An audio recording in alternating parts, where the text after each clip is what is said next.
Bom dia, professora. Meu nome é Igor. Eu vou agora falar do primeiro relatório de eletromagnetismo e eletrodinâmica. Nesse relatório a gente vai falar de ondas. Mais em específico, a gente vai falar do seu espectro, dos efeitos biológicos e dos fenômenos ondulatórios. Bom, primeiramente a gente vai começar falando o que são ondas. Ondas vão ser oscilações que vão propagar no espaço e no tempo, transportando energia. Essas ondas, elas podem existir de três naturezas. A gente tem as ondas mecânicas, que são aquelas que vão depender de um espaço, vão depender de um meio para existir. A gente dá exemplo das ondas do mar, das ondas de uma cordas e da onda do som, que o som ele existe, ele consegue se propagar no ar, mas no vácuo ele não existe. Além disso, a gente tem as ondas eletromagnéticas, que aí as ondas não dependem do espaço, não dependem de um material para existir. E a gente dá o exemplo das ondas de um micro-ondas, do raio-x, e até o principal exemplo, as ondas luminosas. O Sol, a luz do Sol chega até nós, passando por todo o vácuo do espaço e chega até nós. E por fim, a gente tem as ondas gravitacionais, que são ondas que causam perturbações no espaço-tempo e só conseguem ser detectadas por aparelhos específicos. Além disso, essas ondas elas podem se propagar em algumas dimensões. Ou ela vai se propagar em uma dimensão só, que aí a gente pode dar o exemplo de uma mola ou de uma corda. Elas vão se propagar em duas dimensões, que aí elas vão se chamar de bidimensionais. E elas podem se propagar em três dimensões e se propagar por todo o espaço, que é o exemplo das ondas do som. Bom, agora a gente vai falar um pouco do espectro eletromagnético dessas ondas.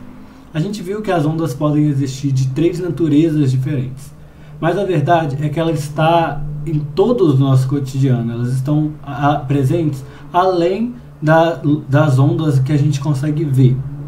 E essas ondas elas podem se distinguir por três características principais, vamos dizer assim, que é o comprimento de onda, a frequência e a energia. A gente sabe que as ondas eletromagnéticas elas têm uma velocidade constante, que é a velocidade da luz. Esse Czinho aqui que é uma constante. Então, a gente pode correlacionar o comprimento de ondas por essa fórmula aqui. Dessa forma, quanto maior a frequência, menor o comprimento de onda. E quanto menor a frequência, maior o comprimento de onda. De forma bem semelhante, a gente pode medir a energia dessa onda. Através dessa fórmula aqui. A energia é igual a uma constante, que é a constante de Planck, vezes a frequência. Então, quanto maior a frequência dessa onda, maior a energia que ela vai transmitir também, que ela vai carregar também. E quanto menor a frequência, menor a energia que ela vai carregar. Tá, beleza. Agora a gente já sabe as principais características de uma onda, mas o que essas características influenciam na matéria? E uma pergunta um pouco mais específica do que nós vamos falar agora e se essa matéria for o nosso corpo, quais são as consequências? Então, a resposta disso está na radiação. A radiação é exatamente a quantidade de energia que vai ser emitida por essas ondas e o quanto que isso vai influenciar na gente. Então, a gente tem dois tipos de radiação. A radiação ionizante, que é quando essas ondas têm energia suficiente para remover os elétrons dos nossos átomos, e quando a radiação ela é não ionizante. Então, quando essas ondas não têm energia suficiente para ionizar os nossos átomos. E isso é o que a gente pode pensar que a radiação é sempre uma coisa perigosa. Mas o que faz a radiação ser uma coisa perigosa ou não é exatamente a quantidade de energia que essa radiação vai ter. Então, se a gente voltar aqui nesse slide, a gente vai ver que tem algumas ondas, tipo as ondas de rádio, as ondas de micro-ondas e as ondas de micro-ondas e as ondas de infravermelho, que transmitem radiação não ionizante, ou seja, não vão ser capazes de alterar os nossos átomos. Enquanto a radiação com frequências maiores, ou seja, que vão ter mais energia, elas sim vão ser radiações ionizantes. E elas vão começar a causar alguns problemas maiores para a gente. Bom, então vamos falar agora aqui mais um pouquinho de radiação não ionizante. A radiação ionizante são formadas por ondas de baixa energia, então frequências abaixo de 10 a 15 Hz. Alguns exemplos de radiação não ionizante são o micro-ondas, o Wi-Fi, o rádio, o infravermelho e a luz. Elas causam algum efeito no nosso corpo, sim. Ela pode ter aquecimento térmico, alterações no nosso sistema nervoso, alterar os nossos níveis de potássio e de sódio. Elas podem causar distúrbio no sono. Essa é uma característica mais específica da luz azul que está nos nossos celulares e na nossa luz fria em casa. E causa também um possível risco de doenças neurodegenerativas. O que é isso? Alzheimer, Parkinson, quando a gente está exposto a campos eletromagnéticos mais intensos. E a gente tem também a radiação ionizante, que aí sim a onda tem alta energia, então elas têm umas frequências acima de 10 elevado a 15 Hz. O exemplo dessas ondas são o raio-x, o raio gama, parte da ultravioleta, e esses aqui já causam um efeito maior no corpo. Essas ondas aqui podem quebrar as ligações moleculares do DNA, pode causar destruição dos tecidos, queimadura, necrose. Elas causam alterações celulares graves, morte celular, envelhecimento precoce, e também pode causar algumas síndromes de radiação aguda, que vai causar náusea, vômito, quebra de cabelo, dano à medula óssea e falência de órgãos. Tá, aí a gente pensa, com todos esses efeitos assim que a gente tem, essas ondas elas são mais perigosas, mas essas ondas também são utilizadas por razões mais concentradas. Essas tipos de ondas são utilizadas em procedimentos mais específicos, como radioterapia e quimioterapia. Bom, agora eu vou falar um pouco de fenômenos ondulatórios. A gente viu o que acontece se a onda entra em contato com o nosso corpo. Mas o que acontece se a onda entra em contato com uma outra matéria? É exatamente isso que são os fenômenos ondulatórios.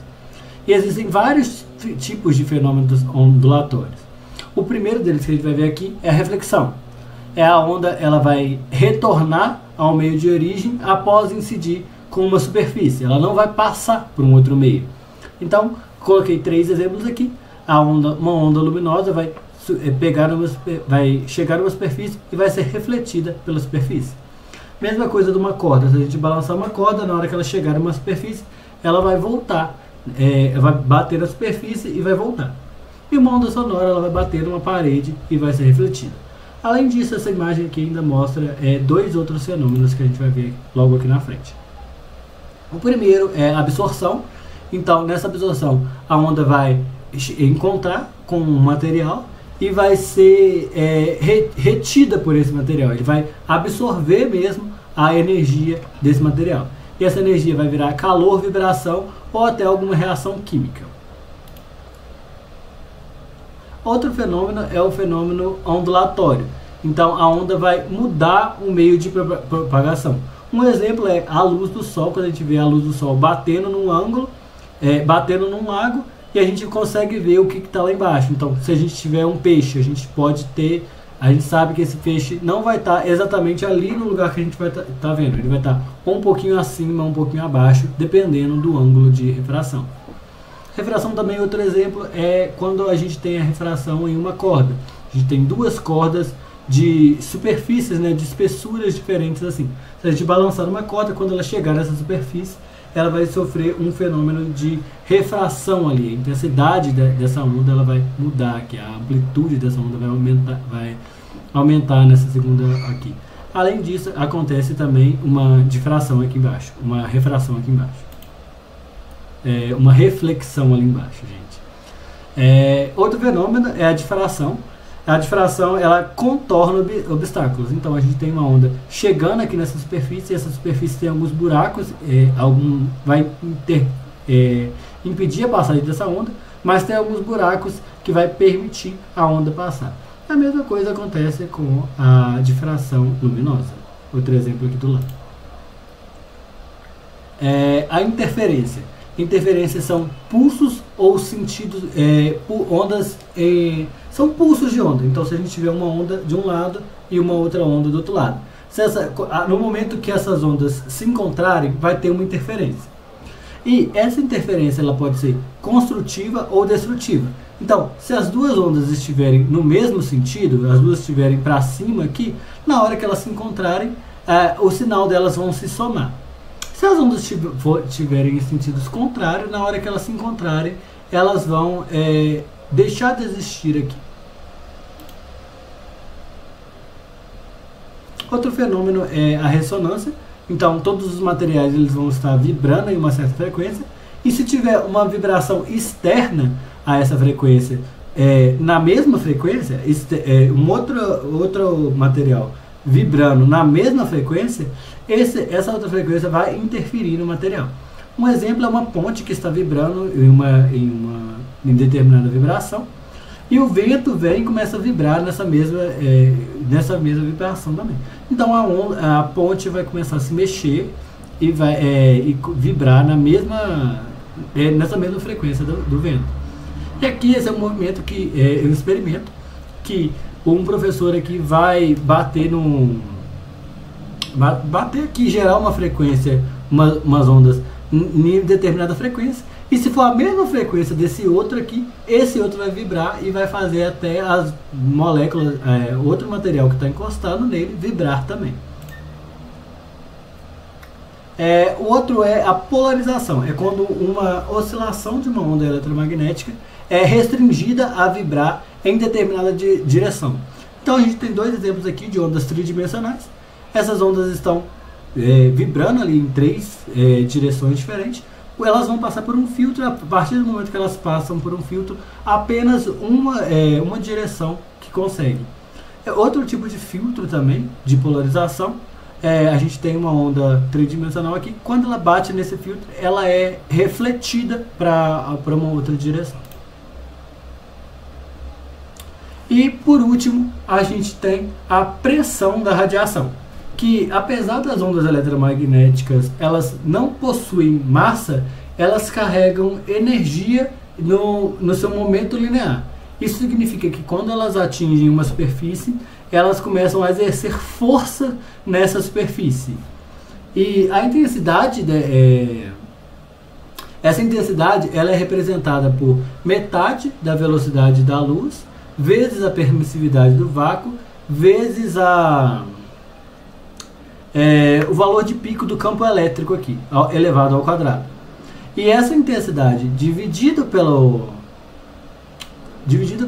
velocidade da luz é igual à pressão que essa onda, que essa radiação vai ter em determinado material. Bom, essa foi minha apresentação, professora. Muito obrigado.